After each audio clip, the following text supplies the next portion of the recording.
Alors, un enseignement qui peut changer ta vie.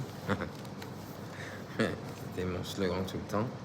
Quoi qu'il en soit, cet enseignement dit que du Baal Shem Tov, bien sûr, pris dans ce livre-là, pour ceux qui veulent suivre. On est à page 38. Dieu n'envoie de Isurim à Adam, c'est-à-dire que pour que Dieu puisse envoyer des souffrances, Dieu nous en préserve à quelqu'un, il lui envoie d'abord ce qu'on appelle la maladie de la Marashora. Marashora, ce serait la mélancolie.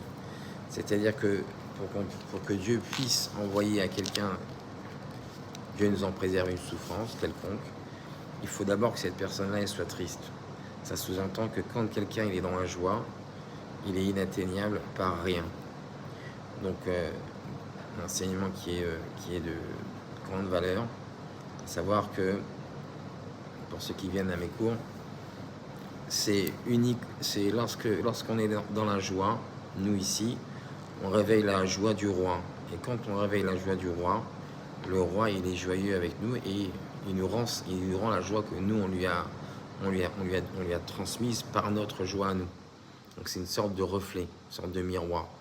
Quand nous on est joyeux ici, ce qui nous arrive, on est joyeux d'être dans la Torah, on est joyeux de notre vie, on est content, même si bon, pas toujours à 100%, mais on se force à être joyeux.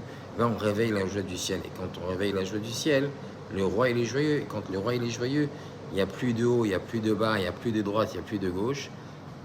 Il nous donne sa joie. Voilà, c'est un enseignement du Likutei Torah qu'on a appris dans la paracha de Tazria. J'essaierai, si ça vous intéresse, d'aller plus en détail pour ça, pour vous expliquer un petit peu pourquoi. Mais sachez que, comme là on n'a que 3 minutes, sachez que le plus important ici, c'est que Dieu n'envoie de souffrance à personne que lorsque, au préalable, il a envoyé à cette personne la mélancolie. Donc, ce qui veut dire que si une personne reste tout le temps dans la joie, eh bien, elle n'aura jamais de souffrance.